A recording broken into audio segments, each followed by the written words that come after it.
ভুলুয়া নদীর জমি কিংবা সরকারি জমি দখল করা, যার নেশা, জমি ক্রয় করেছে বলে অন্যের কাছে বিক্রি করা যার পেশা, চরপোড়াগাছা ইউনিয়নের এক সময়ের ত্রাস কামাল পাশা। কে এই কামাল পাশা?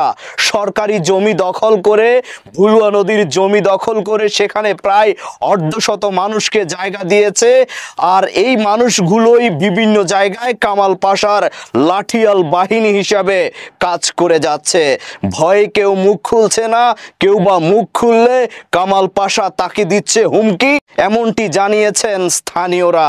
তারা বলছেন দীর্ঘ এক যুগেরও অধিক ধরে এই কামাল পাশার সরকারি জমি দখল করে আধিপত্য বিস্তার কিংবা আধিপত্য বিস্তারের বিরুদ্ধে কথা বললে এসেছে হুমকি, হতে হয়েছে অত্যাচারের শিকার।